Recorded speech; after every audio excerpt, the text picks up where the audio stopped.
To order the regular meeting Tuesday, March 19th of the City of Waynesboro Planning Commission. Nigel, will you lead us in the pledge? Allegiance to the flag of the United States of America and to the republic for which it stands, one nation, under God, indivisible, with liberty and justice for all.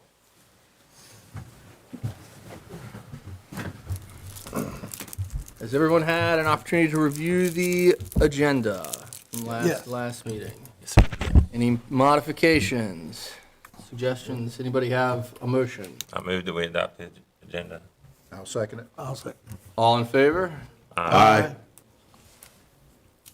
All right, now we have public comment period for items not on the agenda. Do I need to open a hearing for that?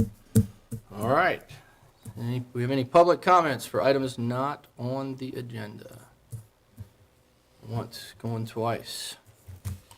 All right, we're now going to move on to reconsideration of the conditional use permit request by Zachary Drago to allow for the private street in RG5 District 1416 Peach Street, Waynesboro, Virginia. Tax map number 27-1A-N. Turn it over to staff. Yes, so just to quickly remind you all about this application. This is over on the northeast side of Waynesboro. It's a 1.988 acre parcel that's currently undeveloped. And the CUP is to allow for the private street in the RG5 district. The applicant is intending to develop the parcel for 16 single-family attached homes and 3 townhouse units. The private street would just make the development more economically feasible for the developer. Just a reminder, this is what the development is proposed to look like. And the public hearing was held last month at the February meeting. And based on concerns that planning commissioners expressed, staff did go back to legal counsel between the last meeting and tonight to ask legal counsel their opinion on the questions that were or concerns that were had about the HOA, the existence of it, the stability of it, and based on feedback from legal counsel about those concerns, we have some proposed conditions to present to you tonight. And then just a brief rundown of what legal counsel did say. The Virginia Code, Section 55.1-1800, that is the Property Owners Association Act. And it does have requirements in place regarding the POA's need to maintain a cash reserve for things like road repair or other maintenance costs. So that is built into Virginia's code. And because of that, legal counsel didn't recommend requiring a portion of the developer sales be escrowed or trying to impose any different requirements or try to police the POA to make sure that everything is running according to plan. Legal felt that the POA Act took care of that aspect of it. It was strong enough to do it, and also allows the, if necessary, the zoning ordinance be used to enforce street maintenance if that ends up being something that is necessary. Council also recommended that we revise the conditions, require the formation of a property owners association, and also require that the private street be conveyed to that property owners association within 30 days of the developer losing the majority interest, majority ownership interest in that property. So as he starts building houses and selling them off, as soon as he loses the majority interest, that road be converted over to the POA. And so as part of that,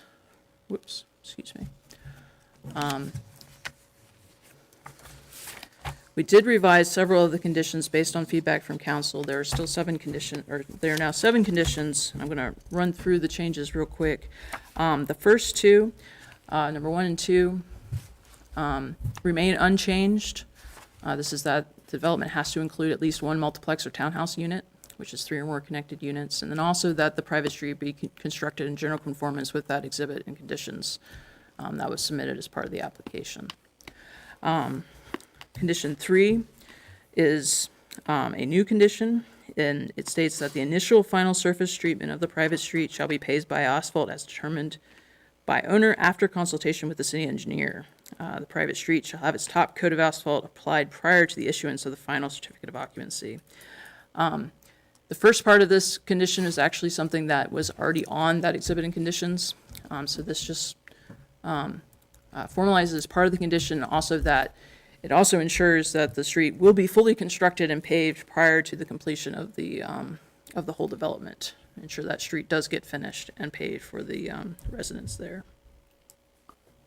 The fourth condition is revised, and it states that a property owners association shall be created in the recorded covenants for the development, and that the private street shall be conveyed to the POA within 30 days of the date that the developer is no longer the owner of the majority of the site acreage to be used for the residential development. The private street will be conveyed for use and maintenance, and the POA shall be required to maintain that street in a good state of repair. This condition sort of formalizes that POA, says it needs to be created for the purpose of maintaining the private street, and it includes a timeline as to when that would happen, which is something council did recommend, along with the expectation that the street will be maintained in that good state of repair. In addition, as part of thinking with this, the Virginia's POA Act does require that a disclosure be provided to any prospective buyers that are looking to buy into the development, and this should happen soon after putting the property under contract. So they should be notified officially that this property is part of a property owners association, and that there would be a monthly assessed fee that would be put towards things such as the road maintenance. So the fifth condition is a new one, and it is a statement that the city would like to see on the final plat, and then would also be put on any subsequent individual lot plats.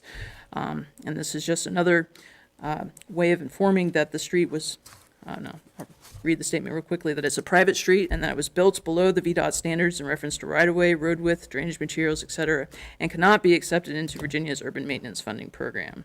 As such, owners fronting on the street would be responsible for maintenance and rebuilding, should maintenance be inadequate, of the street in perpetuity. The street will not be eligible for inclusion in the city of Waynesboro's public inventory, or public road inventory. And then a note below that calls out the surveyors that they need to put this note on every individual lot plat. And it sort of reiterates that it is a private road, the city is not responsible for maintenance, and it will not be accepted into the city's road network. The sixth condition is actually remaining unchanged, and this reiterates that the city will not be responsible for any road maintenance repairs, including the paving, the overlay, or any services such as the trash collection or snow removal. And then the final condition has been revised to make it to align better with condition 5, in that the private street would not be eligible for inclusion in the city's public road inventory. So this basically reiterates number 5.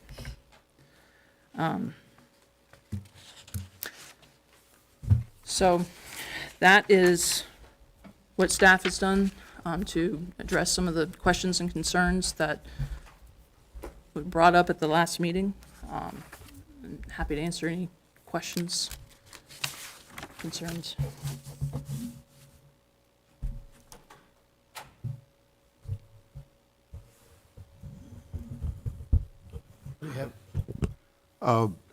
Does the fire department have any concerns about this being a private road and being able to get their vehicles in case of an emergency and the turnaround at the T?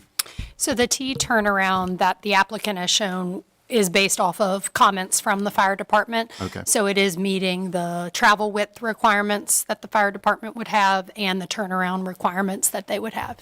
Okay. And what is the anticipated selling price of the homes or units on this in this development? So I am not I do not know the answer to that. The public hearing has been had. I think it would be up to the chair if you wanted to ask a question of the applicant. They are here. I don't have that answer specifically, but if you would like to ask a question of the applicant, that would be. Answered that last time. It was in the low to mid 200s. Okay. Okay. Has the applicant indicated whether or not these amended conditions has he provided any feedback on these suggestions by council? I have not heard any feedback. They have been sent to the applicant to let him know that these were the amended draft, but I have not heard any feedback now. So that's another thing. If you would like to ask the applicant for any feedback that they have, certainly you could do that. I think that all fell in line with what we talked about last time. Yeah, I think so too. I don't know. I know he's here if he wants to address this. I have no problem with that. Yeah, please. Here we are again, a month later. How we doing? Yeah, what is So do you have any issues with the inclusion of these? I have zero issues, and in fact, I think pretty much mostly trying to be thorough ahead of this. We tried to address it as best we could. Of course, there's details, and it needs to be fleshed out even further and further embellished. So we completely, we've completely agreed with everything here. We kind of just think maybe we didn't flesh it out enough, but it kind of just reiterates kind of what we were thinking already. So all of this follows suit with exactly what we would be expected. We expected. Well, lawyers always make things more complicated. Yes, they do. Yeah, yeah. In terms of the sale price, I just want to make it clear, like, that is,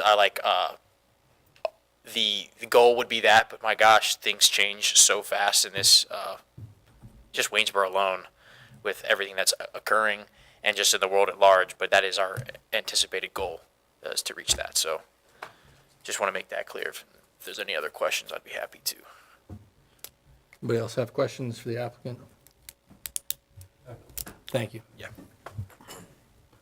I've got a question, may not necessarily be for the applicant, but I'm not that familiar with POAs as far as how does that, I guess, as owners buy units, then they automatically become members of the POA, and then do they have to elect officers?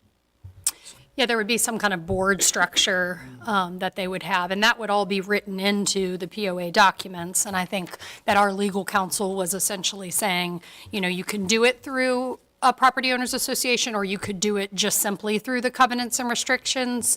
But the POA, the formation and the requirement of the POA would likely give a little bit more teeth in if we only did it through covenants and restrictions and not a POA, and some property owner decided not to get a title search and purchase the lot, there could be the possibility that they would purchase the property without knowing that they were that this was a requirement of road maintenance. So the Property Owners Association Act does require that they be notified. So they felt like that was a little stronger. And then also, if we are conditioning the private road on the fact that a property owners association has to exist, and it has to exist for the purpose of maintaining the road in a state of good repair, then rather than, it would give the city a little bit more teeth if the road was to deteriorate to a certain degree that we felt like it was no longer in a state of good repair, rather than going after kind of a conglomeration of property owners that were under these covenants and restrictions. We could formally go after the property owners association that is bound by certain state laws also. So the legal felt like it had a little bit more security than just doing it through a maintenance agreement, It essentially. provides the city with, as I understand it, it provides the city with the same means to enforce the road maintenance as it would any other ordinance in the city, basically. The inspectors would be able to go out, and if they determine there was some issue, take appropriate enforcement action, just like they do for any other condition that's non-compliant with city ordinances. So it brings the enforcement, as I understand it, brings the enforcement sort of potential enforcement and the city's potential remedies to address failure to maintain in line with enforcement of other ordinances like this, which is, I think, about as much as you can ask for in terms of the city's ability to ensure, long-term ensure the maintenance of it. I mean, the reality is that, you know, at least the initial buyers are going to go in with their eyes wide open because of the disclosures and the covenant requirement. So it's just a question of what happens when they sell and the next buyers come in. But with the requirement for it to be put on the plat, when they get a plat Yep. of what they're buying, it's gonna be clear. Yeah, It's and gonna be on their it title being documents. in the covenants will ensure that it's in the title documents. So it's going to show up when you do your title, when they do their title search. One of the legal word escapes me. One of the encumbrances on the title, it will be that has this covenant that requires participation in the POA, and then the POA itself will have legal remedies to enforce the conditions of the POA. So what I think we've done is cleaned up the potential enforcement mechanisms associated with this project as much as they can be cleaned up.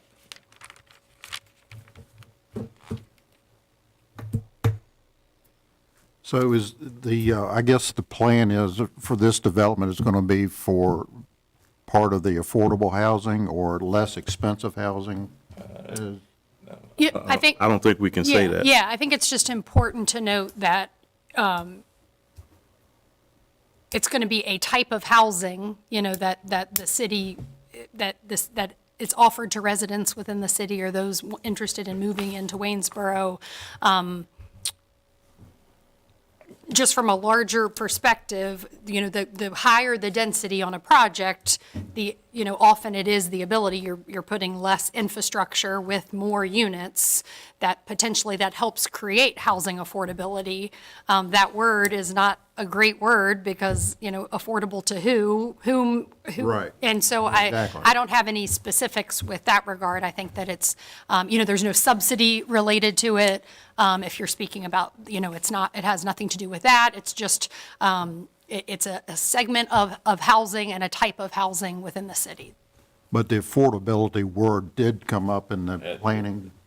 Yeah, It did. it was Yeah, and I objective.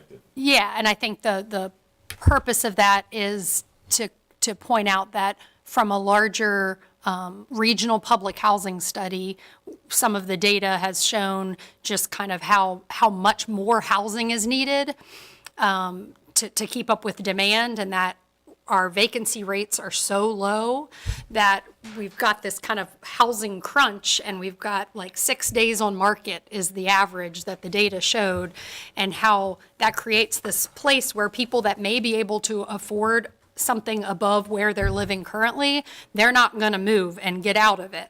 So so the more housing we create, whether it's no matter what price point it's hitting, a mix of incomes obviously is what we're desiring. But the more housing we create, the more supply we're putting into the market, and that little bit of breathing room, although, this number of units is, not touching that very large problem, but that little bit of breathing room can help in allowing people of a certain means to maybe move to a more expensive house and free up a house that they're currently renting and have more income to support that for someone else. So, I mean, we bring it up kind of more as a macroeconomics kind of supply demand look, not this specific development is affordable to this group of income earners. So that's not how we meant it, if that helps clarify. Yeah, okay, Yeah. thank you. So there are, for me, uncertainties. There's a lot of verbiage. There's a lot of what ifs. And then it's inherent at some point on the city to monitor, if you will, and/or enforce road maintenance if necessary. Also, do we want to get in the business of more private roads? We have to. They worked And I don't know if that's what the city wants to do going forward. And the applicant still has, from my understanding, even without the CUP, still has by right and can still develop that property without the CUP.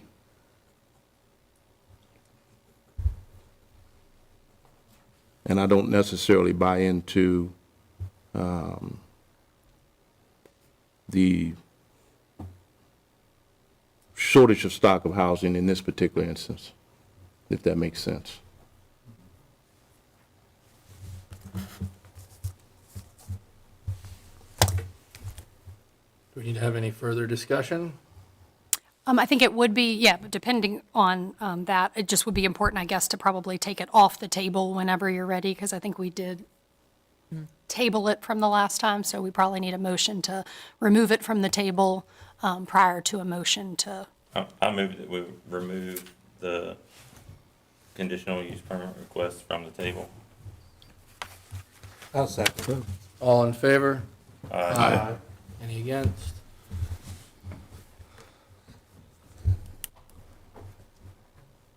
And then we need a motion to either approve or deny the CUP. I'll make a motion. I'll make the motion that, to approve the conditional use permit requested by Zachary Drago to allow for a private street in the RG-5 General Residential District at 1416 Peach Street, Waynesboro, Virginia, tax map number 27-1A-N.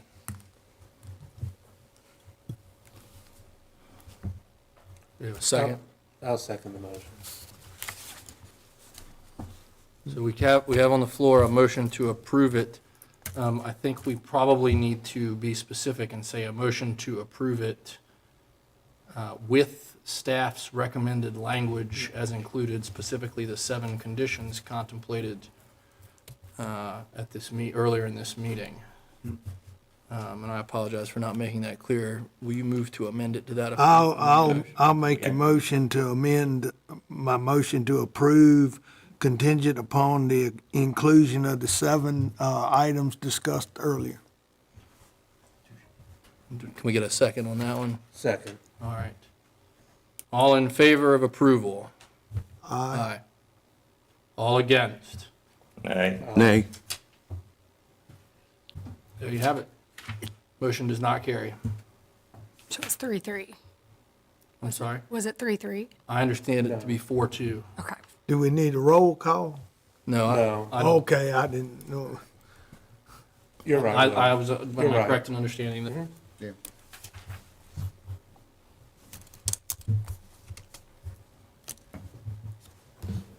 All right, next we have a public hearing. I'm going to open the public hearing for certificate of appropriateness request by William K. Cromwell to demolish a non-contributing structure in the Tree Streets Historic District, the structure being a small shed in the rear of property located at 677 Walnut Avenue, tax map number 54-4-36-20.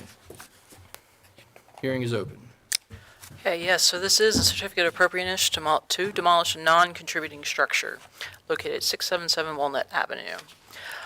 Just quickly, the Tree Streets Historic District was established back in 2001, and it encompasses an area with 595 structures, with the majority of those, 454, that are contributing structures. The majority of these are residential buildings that were constructed between 1890 and 1950. The applicant has requested to demolish a shed that is located at the rear of his property along the alley. It hasn't been well maintained over the years and is showing some signs of deterioration. They are concerned about the hazards it prevents as it decays. The applicant doesn't have a use for the shed and wants to use the area as a garden instead. And it is not listed as a contributing structure in the historic district. So this is a look at the applicant's property. The house is located right here, and the little shed is located at the rear of the property, right off the alley on the property line, on Walnut Avenue. So look at the front of the property, and this is the front of the shed from the alley. Quick look at the back of the shed. It is a wood frame structure with 2 windows, 2 doors. It might be a block foundation potentially, metal and tin roof, and it is in poor condition. Some of the wood along the front is showing signs of decay. These are photographs that the applicant provided to us, and you can see that the wood is deteriorating, holes in places. And the roof line's not in great shape, it's holes in the roof line. And a quick look at the interior. So when evaluating whether to issue a certificate of appropriateness to demolish a structure in an HPO district, there are, I believe it's 9 criteria that the Planning Commission should examine. And so I'll go through those now. The first is whether or not the building or structure embodies a distinctive characteristic of a type, period, style, method of construction, represents the work of a master, possesses high artistic values, or is associated with the events that make a significant contribution to the broad local history, or is associated with historically significant persons. This is a small shed. It is not identified as a contributing structure in the Tree Streets district. It's thought that the shed might have been formerly used as a chicken coop, and it doesn't really represent a unique or distinctive architectural asset built with simpler materials. Second criteria is whether or not the building or structure contributes to visible architectural value to and provides historic continuity with properties within the same block, including both sides of the street and the view shed. This particular shed is located at the rear of the property, again right there. It cannot be seen from the front of the house on Walnut Avenue. It can be seen sort of from Walnut Avenue right here, sort of dead ends, and this is road that leads, gives access to some houses back here and then runs into the alley that runs behind. And so you can see this from the alley and from the side street here in places, but you cannot see it from the front. And the staff's opinion that it does not contribute to the architectural continuity along Walnut Avenue or seen from any adjacent streets. It's only visible from the side of the house and the alley. The third criteria is whether the building or structure is of such age, authenticity, or unusual or uncommon design, setting, workmanship, and materials, and whether such design, quality, and workmanship materials could be reproduced. It's a wood frame structure with wood siding, 2 windows. It's not an uncommon design and could be reproduced with modern building materials and methods. The fourth consideration is specific plans for the site should the structure or building be demolished, and the architectural compatibility of those plans and uses with the properties within the same block, including both sides of the street and the view shed. The applicant does not intend to replace the shed and is hoping to use the area as a garden instead.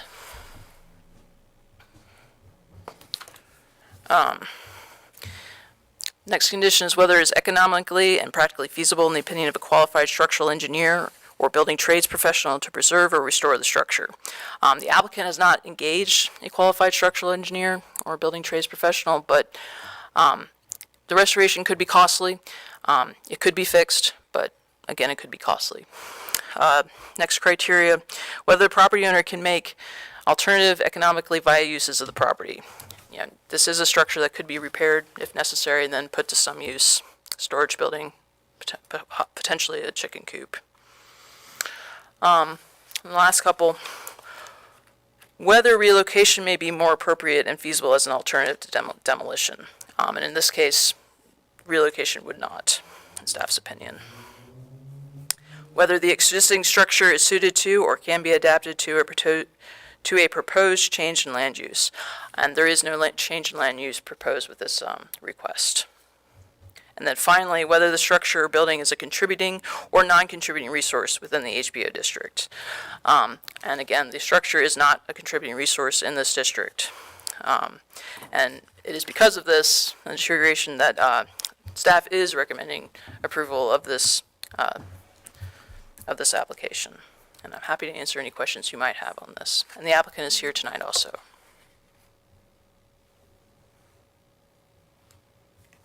Any questions? No questions. Thank you. Very thorough.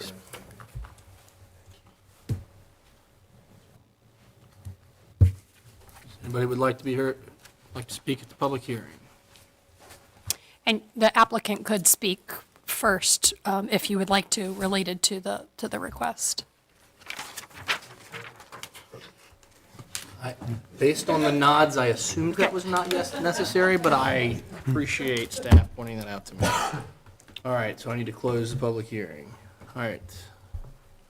Close the public hearing for the certificate of appropriateness request by William K. Cromwell to demolish a non-contributing structure in the Tree Streets Historic District, structure being a small shed in the rear property located at 677 Walnut Avenue, tax map number 54-4-36-20. Public hearing is closed. Any discussion that we need to have? I see no reason not to approve this request. Agreed. All right, all in.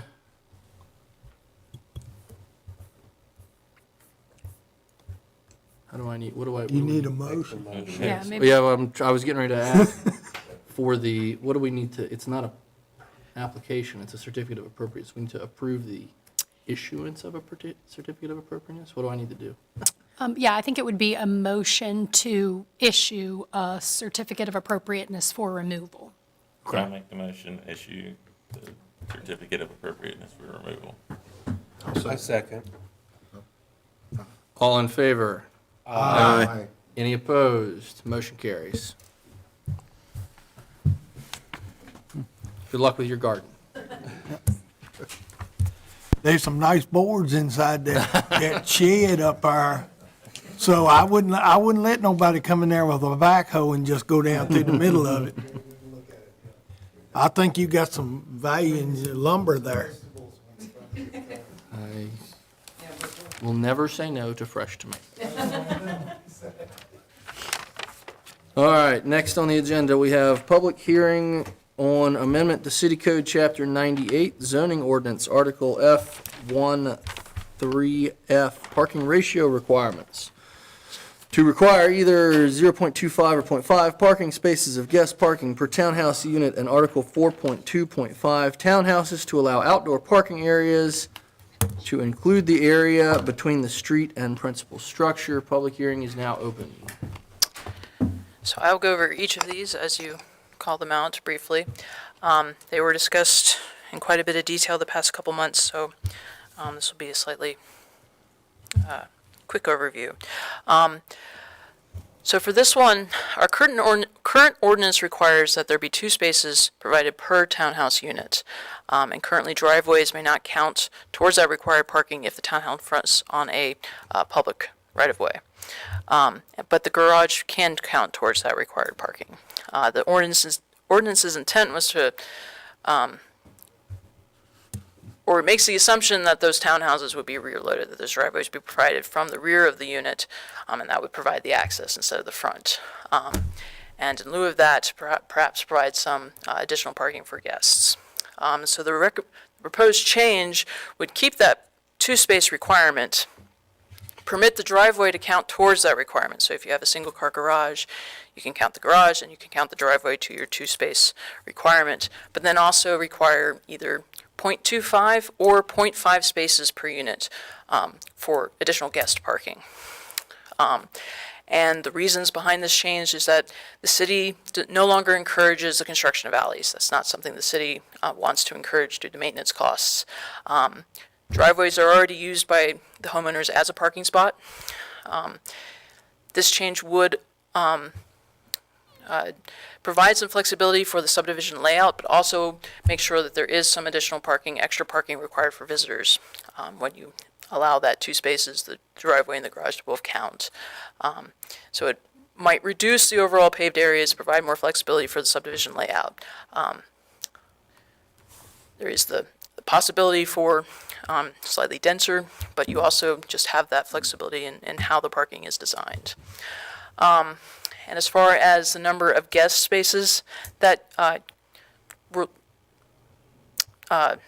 we're trying to decide between either that 0.25 or 0.5. You have seen this graph before, but it just sort of helps illustrate what the differences would be between the two potential requirements based on subdivisions of a couple different sizes. For example, the Rosser Avenue subdivision has 80 units. They would be required to provide at least 160 spaces for the two per unit requirement. And then if you have the 0.25 spaces per unit, that would be 20 additional spaces, or the 0.5, 40 additional spaces. Kind of hard to see, but essentially, you would either keep or lose a couple of these little parking areas that they would have, which may allow for a couple extra units or green space, or however they would decide to do it based on that if they were doing something. The same with the Hopeman Guilford. There's a slightly larger one, 163 units, 2-space requirement, 326 spaces. The 0.25, 41 additional spaces. At the 0.5, 82 spaces. Then the final example, there's a much smaller development, a 4-unit townhouse development, 8 required spaces. The 0.25, just 1 additional space. With the 0.5, 2 additional spaces for that small development. So this ordinance amendment would happen in 2 places in the code. The first section would simply strike number B there, and that would remove the requirement, or this change would permit that the driveway could be used towards the required parking. This would just enable that ability by striking Part B there. And then the other place would be add a use type in the household living parking ratio requirements category that specifies the 2 spaces per unit plus whichever amount of guest parking would be provided. So I'm happy to answer any questions you might have on this one.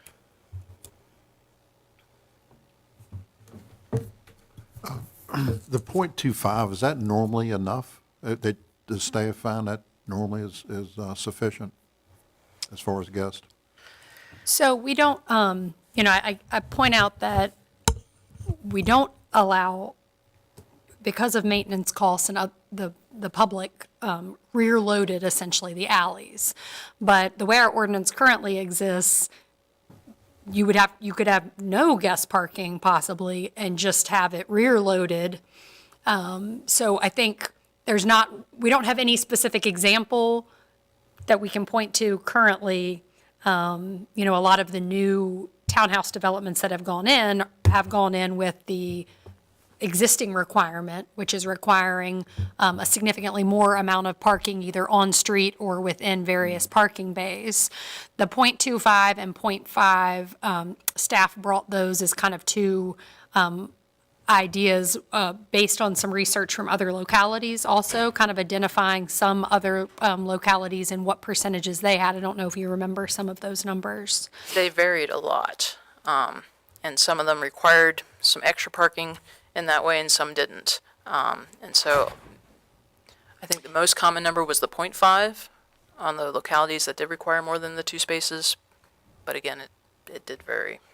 So, yeah, unfortunately, it's hard to answer your question in that a lot of the townhouse developments that we have seen recently are abiding by the current ordinance requirements and are not fully built out, or so we're not able, it's difficult to say where we are with that number.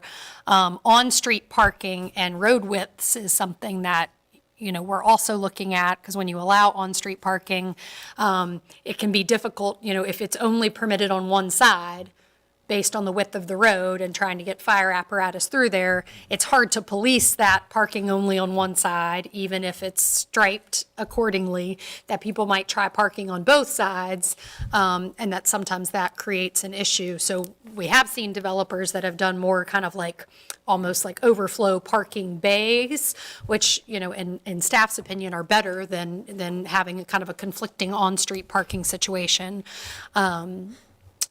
So I don't have a specific answer for your question. This would require that every townhouse have 2 spots.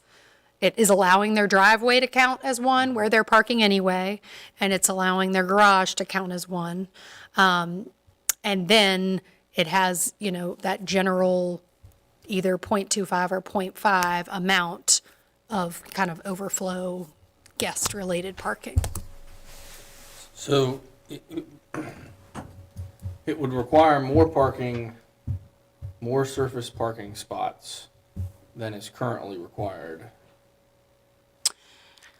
No, so the way it's currently required, they're utilizing their driveway anyway. It's just not counting as one of the ones that they can. So they're either having to make the roads wider to allow parking on one side of the road to make up for those other spots, or they're having to create kind of like parking bays to get that amount. So any amendment, whether 0.25 or 0.5, would be less parking than we're requiring today. Less on-street parking. not Right, total but, parking. but. Sure. But the net, but by allowing them to count the driveways, It's a loss in parking. Because you're providing fewer off-property okay, parking understood. spots. Yes, all right, thank you. How about developments that don't have a garage or a driveway? Yeah, if they, They would be required to you would have still have to two have, yeah, you always have to have two spots, no matter what. gotcha, It's okay. just what can count as those two spots. So if they Yeah. didn't have a garage, and I guess we'd have to look at what the driveway width requirements are, but if they could only provide one in the driveway, then they would still be looking at one on the street. So there Right. would be multiple options for them to figure that out. And if they had a two-car garage, I don't know, do we allow the two-car garage to count as, so if they had a two-car garage, that could be the two spaces, and still their driveway counts as another, and then they wouldn't, then those driveway spots might be some of the, so there's multiple different ways it could be done. Sure. Yeah, with the amendment, I'm all for less asphalt. yeah. And so, yes, this is a public hearing this evening. Does staff have I was trying to look at the paperwork, staff have a recommendation of adoption, or I assume since you guys are putting this forward, it's something you're recommending we adopt? Yeah, staff does recommend the approval. The 0.25 and 0.5, I mean, certainly from kind of a general planning standpoint, the less asphalt, a lot of localities with good bike pedestrian infrastructure, and something that the city has a lot of and is going to continue to invest in, are moving towards less parking and maximum parking requirements. So, staff would support either, but the 0.25 would help to create more flexibility for developers, potentially a little more density in some areas, less asphalt, less amounts of area to maintain possibly. And so either of those would be ones we would support, but the 0.25 would even be less of those things. Just for clarity, most of the housing developments that are coming in are already attempting to maximize the number of units legally permissible on the acreage that they have, so that if they reduce the number of parking spots, it's not going to significantly increase the number of houses. Basically, if you're putting more houses and less parking spots, you're not putting less asphalt because you got the same amount of runoff. So it's if they're hamstrung by the number of units permissible on acreage and they're already kind of at that limit. Yeah, if they're already at a maximum, like if the parking is not all of it goes into the site layout, but if you have 12 acres and you are allowed 8 units an acre, if you're, with topography, with setbacks, with all the things that you're having to factor in, you might not be able to get 8 units an acre. And the parking might be one of the things that's preventing you to get that. It might be the parking, it might only a portion of it might be the parking, but we do have density maximums that they would still have to abide by. Yeah, okay. So I guess I would be wrong in saying that if we make this amendment, there are developments that could be denser than they currently are. Yeah, but not significantly. Like, Yeah, so I you're not mean- going to end up with a much denser, They would basically still more have to, asphalt and less parking spots. yeah, they would still have to abide by the 8 units an acre. So if they were at 7 now or 6.5 now. They could get up to the 8, so however many more that is, 10 more, 8 more, it would vary in size. So I guess it depends on what we're saying is a lot. It's not an extreme number of difference because we still have those density requirements. So think yes, the layout- there would be, minimal changes in the number of units that could go. Okay, I know the example that you had at the last meeting was something like 8 or 9 units difference between the one parking spot and the half parking spot. Yeah, and like the example that Alisanne just showed, and probably the one you all saw most recently, was the Rosser Avenue development, townhouse development that has 80 units, and they're showing 5 different parking bays that's required currently. They could get, conceivably get rid of 3 of those parking bays that were put in. And so, yes, and I think they're at 6.6 units an acre, and they could go up to 8, but then they're also having to meet all the other requirements. So yeah, at that point, it's a number of 16 just on the density number, but that would be very different compared to kind of all the site development aspects. So yeah, I mean, you're looking at 10 to 15, units possibly in some instances. Yeah, that makes sense. And this is just at the townhouses, not the apartment complexes. Just townhouses. Yep. So now, if this is approved, can the Rosser Avenue development, can they go back and say, hey, we want to increase the density? Developments can, always come back through, they'd have to go back through a process of a preliminary plat amendment, but then they would be, yes, meeting our new ordinance requirements, yeah. So they would have to resubmit under the new ordinance requirements? Yes. The site plans and, okay.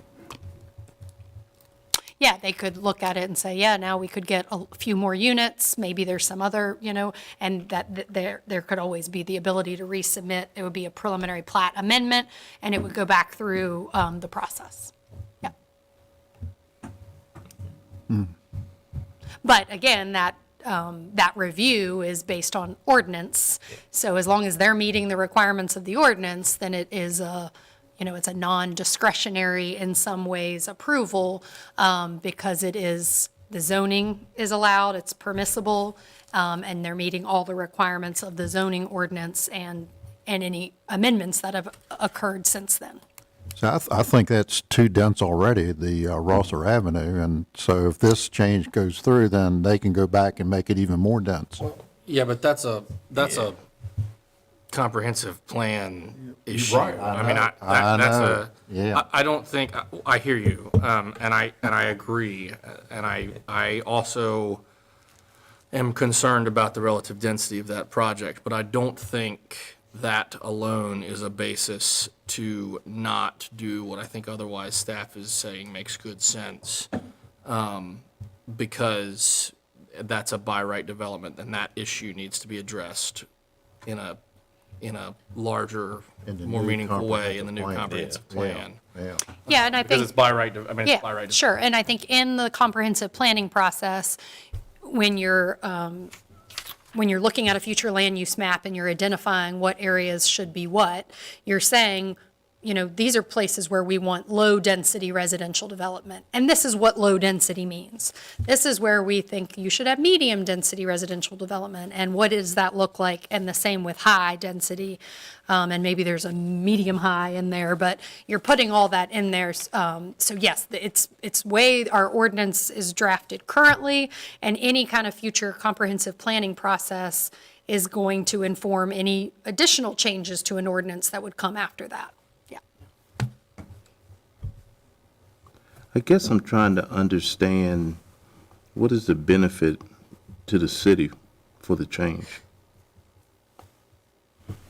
If we're gonna change the ordinance. I see the benefit for the developer. What's the benefit to the city by doing this? Well, I think it allows flexibility in layouts, which is sometimes helpful if there's some kind of environmental feature. And so I guess, we can say that goes back to a benefit to the developer, but overall, the provision of housing is something that is important to the city. And the provision of housing in various income ranges, and the greater the flexibility,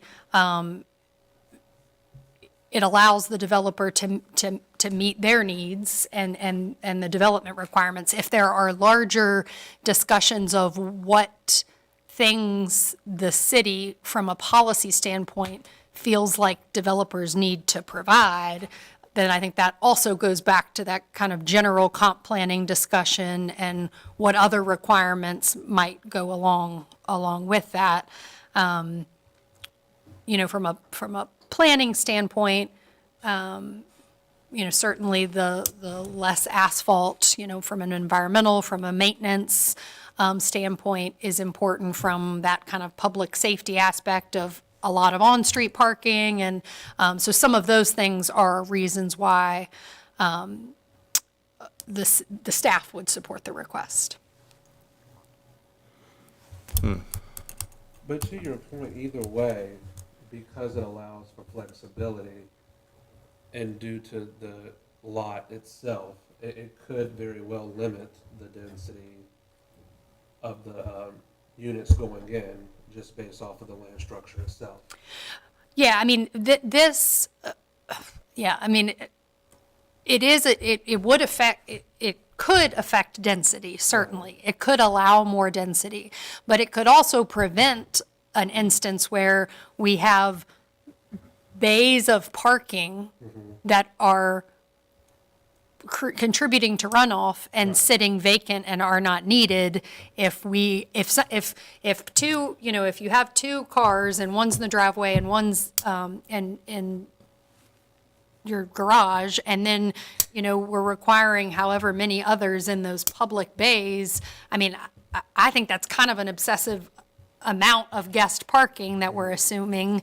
And so this is preventing a kind of a waste in some ways of space that may be taken up just as parking that could be used as open space. I mean, how the developer chooses to use it would be up to them. Certainly, it could be for increased density in units. It could be to avoid some kind of environmental feature and still make the property economically viable. It could be for increased right-of-way that the city needs for improvements.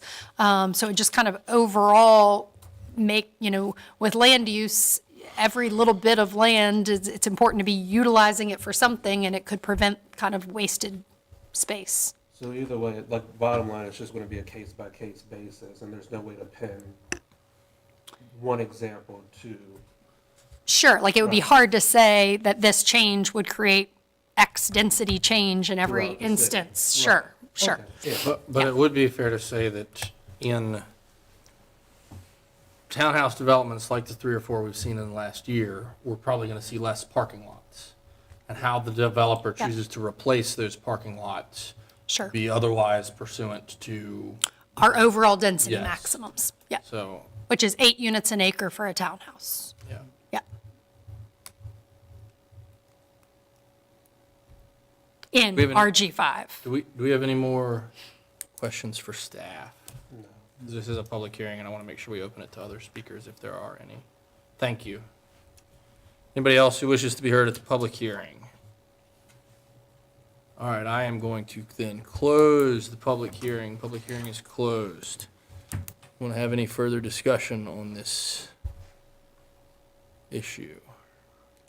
No further discussion. I make a motion that we adopt the 0.5 parking spaces per guest allowance, while also allowing the driveway to count towards the 2 parking spaces. I'll second the motion. Any further discussion? All in favor? Aye. Any opposed? Motion carries. All right, now we are on to item 7. Public hearing on an amendment to City Code Chapter 98 zoning ordinance, Article 5.4.7, to change the required vegetative buffer for parking lot landscaping adjacent to residential districts from a Class C to a Class B buffer, along with allowing the substitution of wall, fence, or berm, complying with Section 92-5.4.5.B.4 for other buffer requirements. open the public hearing at this time. Yeah, so this text amendment endeavors to make the parking lot landscaping requirements more consistent with the other landscaping requirements in the ordinance.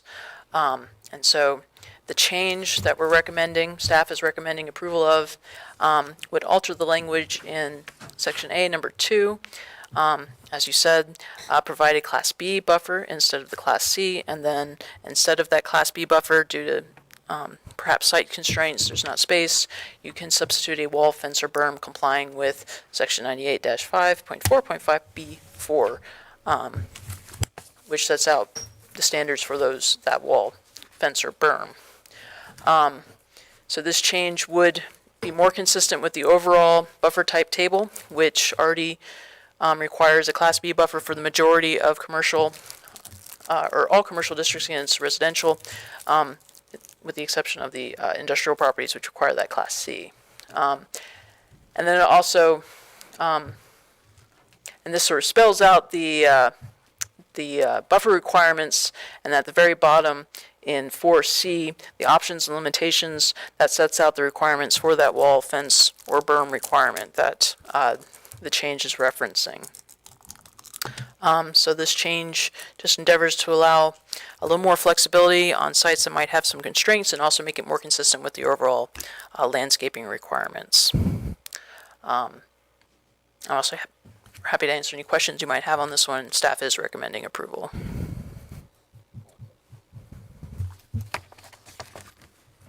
Pretty straightforward, I'm good. Decorative masonry wall, treated wood fence, so no plastic fences. Or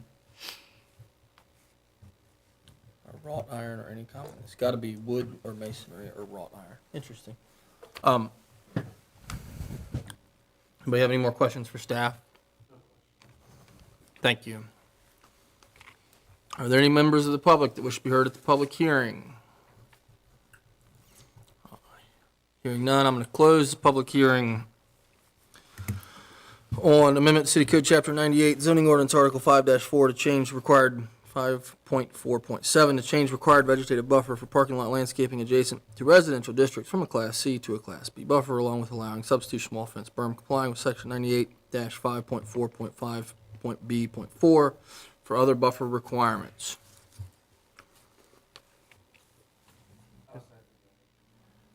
I'm just closing the public hearing at this time.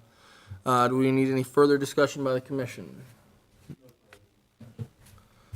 Anybody have a motion? I move that we adopt said adoption. All in favor? Aye. Any opposed? Hearing none, motion carries.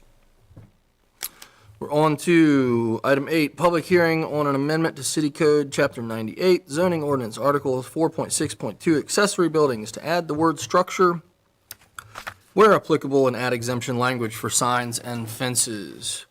Open the public hearing on that matter at this time. Yes, so this one would amend Section 98-4.6.2 accessory buildings to add the word "and structures" where applicable, or "and/or structures." This section of the ordinance has historically been interpreted by staff to mean both buildings and structures, but the ordinance didn't specifically state that. So this clarifies this section of the ordinance to make it clear both to staff and to residents who are looking at it that it does apply to both the buildings and the structures. In addition, signs has its own section in the ordinance of requirements. That's the same with fences, and so a sentence was added to clarify that these particular requirements do not apply to those two things, signs and fences. They have their own sections, and that users should refer to those sections for those specific requirements, since this would not apply to them. So with that, happy to answer any questions you might have, and staff is recommending approval of this one. Fence is not non-compliant with the ordinance. Yay. Anybody have any further questions for staff? Thank you. Any person from the public wish to be heard? Hearing none, I'm now going to close the public hearing on amendment to City Code Chapter 98 zoning ordinance, Article 4.6.2 accessory buildings to add the word structure where applicable and add exemption language for signs and fences. We need to have any further discussion as a commission.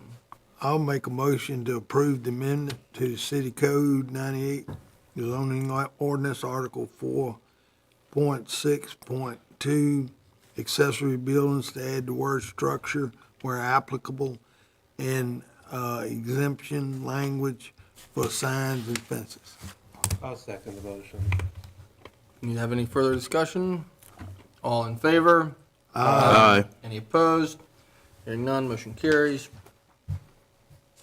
All right, on to public number 9, public hearing on an amendment, City Code Chapter 98, zoning ordinance, Article 4.4.11, temporary special events to correct Part C.2 subsection A to state that temporary structures are those that are erected for 179 days or less.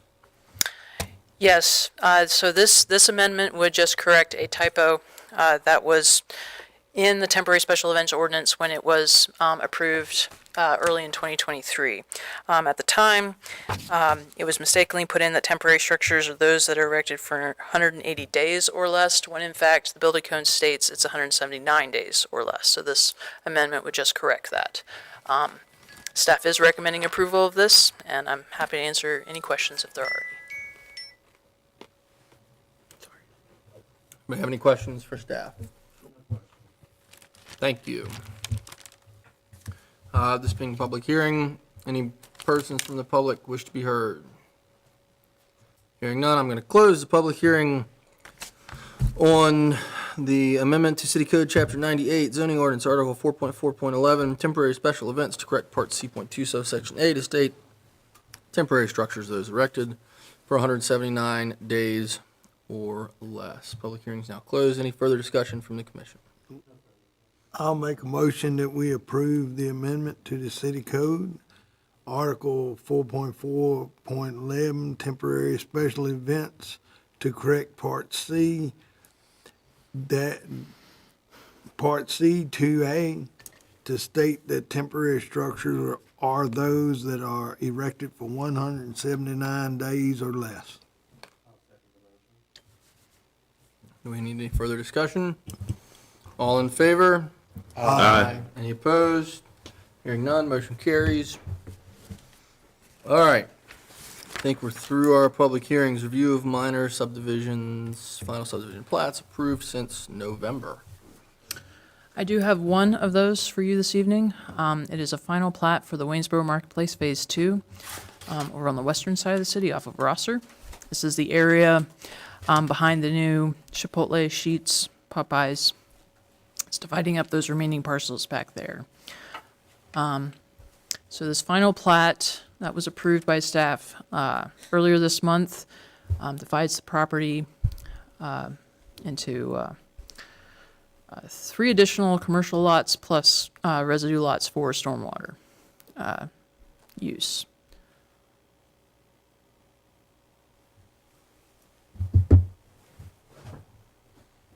So it's going to be mixed use?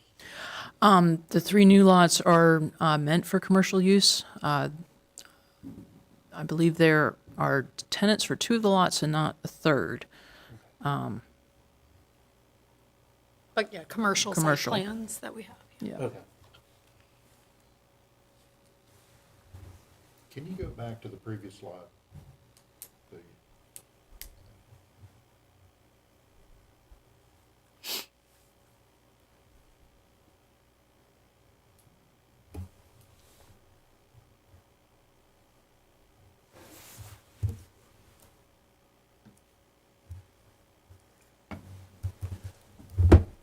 And so, yeah, if you'll remember, they, that parcel, I believe, was split zoned, or was it part of a PUD? But they came back, there was supposed to be some residential within that parcel. And they mentioned that they were getting some interest from kind of more commercial on the second row than when they had envisioned residential. So it was rezoned to include commercial. And then this division just creates 3 lots where that was once 1 lot.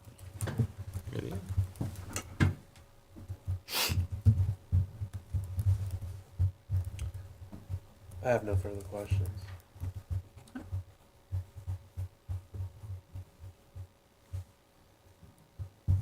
Thank you. Oh, yeah, and then we do have, so item 11, matters from staff. We did have one item that we wanted to briefly review with you all because it's something that will be coming up in future meetings. We have been working with a developer that is interested in developing a planned unit development. Have they named it, or are we calling it? Still Smith Farm. Okay, so this is being referred to as the Smith Farm PUD.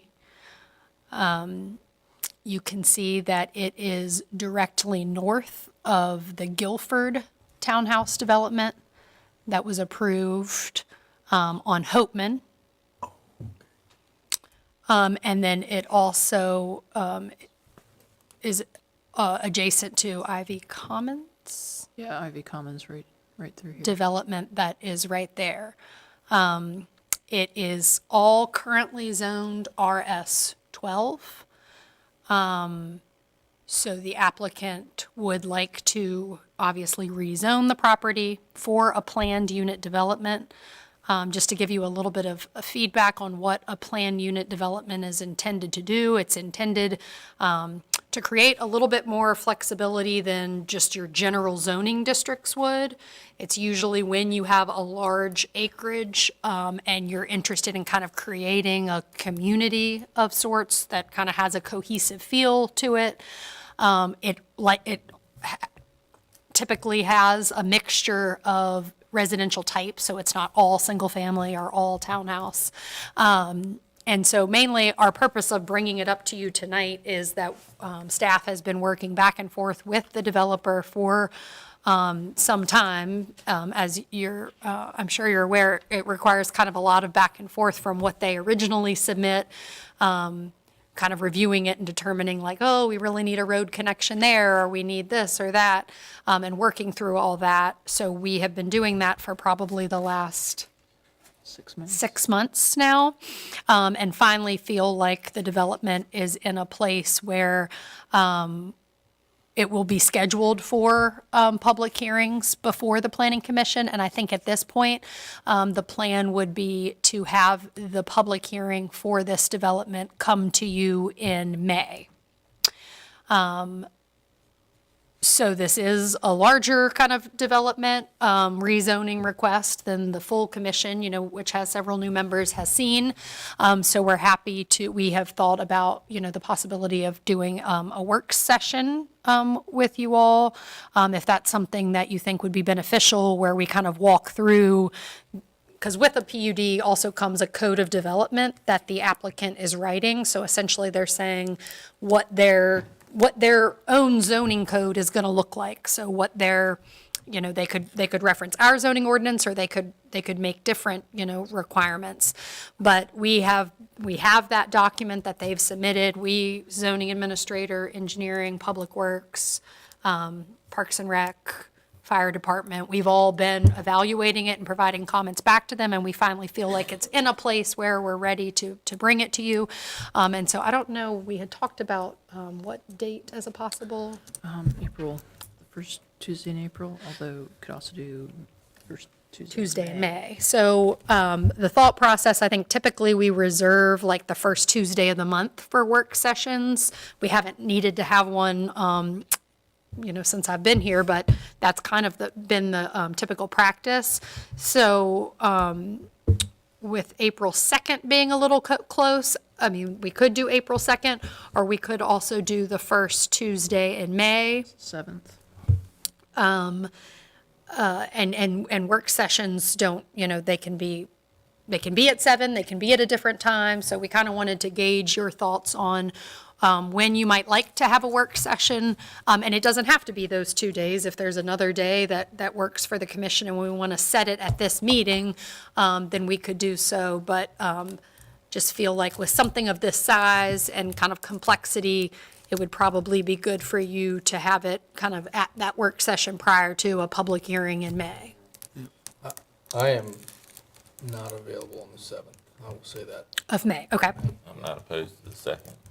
I don't know. So is there another, so the public hearing for this project would likely be May 21st. 21st. So is there another date in April? And we could do it, we could do it the date of your meeting in April, which is, I would prefer that we do it ahead of the meeting so that we have time to, yeah, so what I'm saying is that, the meeting in April, It's the 16th, I believe. your regular meeting in Oh, I April, see. we could do it we could do it at that meeting, or we could do it come in at 5 to have a work session on this that you won't be voting on until May, but kind of do a work session on this and lead into your regular meeting. I'm only saying that if that's easier to do it all in the same night. And we can, and if you, it helps for us to set it tonight because we're doing it in a public forum and the advertising requirements are less. But if we need to spend some time working on it with you all to determine a work session date that's better and you'd prefer not to do it tonight, then we can do that. We'll just make sure we advertise. But we just wanted to, if there is a date in April or early May, April would probably be better since May is when you would be holding a public hearing on May 21st. you want 2 hours? I would think we would need at least an hour and a half, so, I would err on the side of an hour and a half, 2 hours. We did 5:30 before the April meeting. Would that be sufficient? Well, 5:30 on that Tuesday before the meeting? Yeah, and Yeah. can everybody get here by 5:30? Yeah, No, I'll be coming from Richmond. Okay. I'm happy to get here at the time to. Sure, yeah. Yeah, I forgot about So, that. Matt, so much for Is nobody available April 2nd?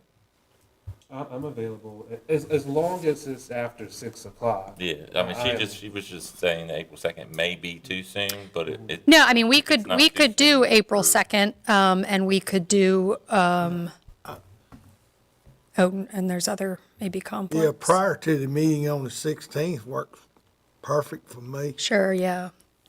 so it sounds like, but we do have some conflicts. Conflicts. Second. So, yeah, if it would be helpful to send around like a doodle poll and get responses, we can.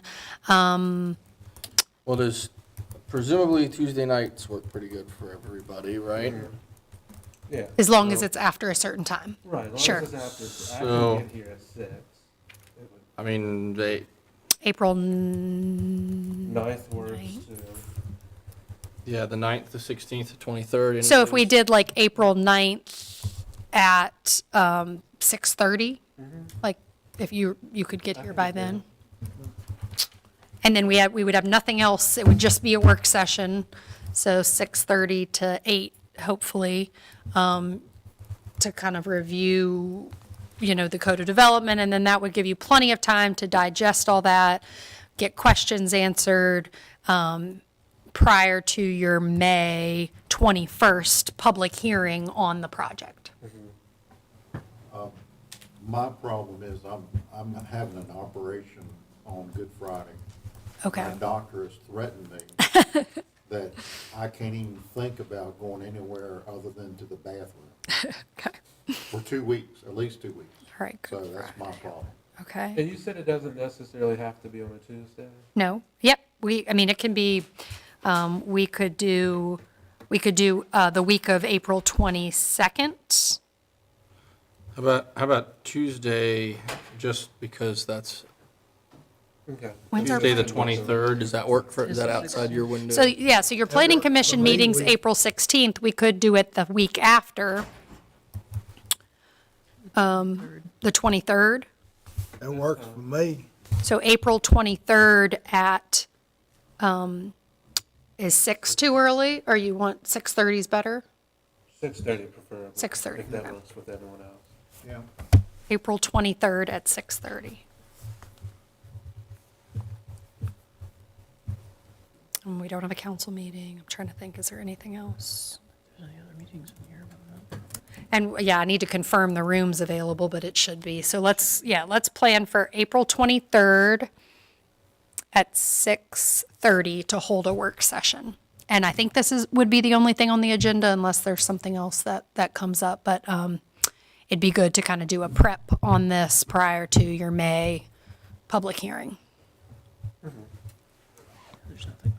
Now, this is specifically just to kind of go through the process of what's they're proposing, et cetera, et cetera. et cetera. Yeah, so on April 23rd, the work session would be like no vote needed. It would be, us going through all the specifics of the project, how many units they're proposing, because, there's a general concept plan. And again, this is just really getting it, this would be the rezoning portion, like what we're discussing. But yeah, no decisions are being made. It's just us providing all of the information about the application, kind of in preparation, knowing that in May, you would have a public hearing and, you wouldn't have to make a decision that night, but you would be holding a public hearing on this request. And then But it- that would but- go to council, and then if approved, it would go, you would still have the plating stage, and all that. This would be the rezoning, yeah. Rezoning, okay. Yeah. Yeah, yes, it is a rezoning. Okay. And it's a rezoning to planned unit development. Yeah, that's the stage you'd be on. Most of that area is currently zoned high-density residential, right? No, actually, so the whole property is zoned RS12, which is our low-density residential. So it's just the parcels that are adjacent to Hopeman that are high-density? I would like to have, well, never mind. Okay. I have questions. Yeah, there are, in the land use map, Yes. there are parcels that front along Hopeman that are high-density, planned high-density, yeah. And so with the planned unit development, as you can see, they're required to put a certain amount in open space. And so there's a lot of components to this. There's trail components, there's open space park components, there are interconnectivity components, mostly residential, but a little bit of commercial potentially in that upper Duke Road pod, so to speak. So we'll kind of be walking through all of those things. And, like I said, we've been working with the developer for 6 months because it takes time to get it to a place where, we even feel like we'd like to bring it to you all. And that developer, I think, is, has requested your contact information. They would like to reach out to you. And so we certainly want to give you time and enough heads up on the project to review it. So that is the plan, to hold the work session and really dive into it and get questions answered and work through it, because it's a lot more complex than just a typical, rezone to this designation. Yeah. And I'm assuming this doesn't fall into the by right category? So what they could do by right is RS12 development, Yeah. which it's a lot, it could be a lot less open space than what's shown there. But no, they'd have to do, well, they could do, what is the lot size, 12,000 square foot lots in RS12. So that's our lowest density residential district we have. Or if they did it through the cluster option, they would still have to conserve a certain amount in open space, but could have smaller lots similar to like the Kira Heights development that came through. 3.5 3.5 units per acre in RS12. So those are just, yes, the rezoning is changing the entitlement certainly on the property. Yeah. This is where the district home is now, right? It is on that property, yep. Okay. And isn't there a water source for the city of Waynesboro that was used at one time I on that property? am not sure about that. That hasn't come up in our comments as of yet, as we've had various departments review. But certainly those are the types of questions that will be really helpful to get in that work session process, so we can make sure we get kind of all of your answers prior to the public hearings, or at least as many as we can. Certainly you'd have the ability to table it after the public hearing for additional time, but it is more complex. So thank you, and we can ask that question. I haven't heard that yet, but I can ask. I heard it was used at one time and it had to be closed down due to bacteria. Okay. And it was suggested maybe that could be opened back up and have a sanitation system there to use as a backup or to augment Corner Springs. Okay. Yeah, we will definitely check on that. I know there has been a stream bank restoration project done on the property, so there is an easement that runs along all of the kind of environmental stream there. So we are also working through that and trying to create, vehicular access and interconnectivity in and around that. So there've been, lots of things discussed within the last 6 months, but it'll be helpful to have that work session where we can walk through all of those items, all of the comments that have come from various departments, and just kind of work on getting everybody up to speed. Okay. Has there been anybody that contacted y'all about the development on May Avenue? Yes, we have been working with individuals on May Avenue. I thought so, because I'm seeing a ton of dump trucks coming in and out of there on a daily basis. Well, so could that be? That could be. So there is an application for what is referred to as a small-scale solar application that is in the county. Yep. And they would have to utilize May Avenue. So I'm assuming, what we're doing are things we've talked about with developers. They shouldn't be moving dirt because they're not in those stages. So I think what you're probably seeing is Augusta County has an application for a small-scale solar development, and they would be utilizing May Avenue for, to construct the panels. And then there's not, once they're up, there's very minimal traffic, but there is 'cause that they- application through the county. They're coming up Reservoir, accessing it down Fifth Street and that way. Of course, that's one way in, one way out of that neighborhood. And I would have to check on, I know that public hearing was scheduled before the county. I can't remember. A couple weeks ago. Yeah, I think they've held their public hearing, so I haven't checked to see if the county gave them final approval, but that's probably what you're seeing. Yeah, I know that property splits the city and the county, so. Yeah. I think we moved naturally into commissioners' correspondence and communication with that question. Are there other commissioners' correspondence and communication that need to be addressed?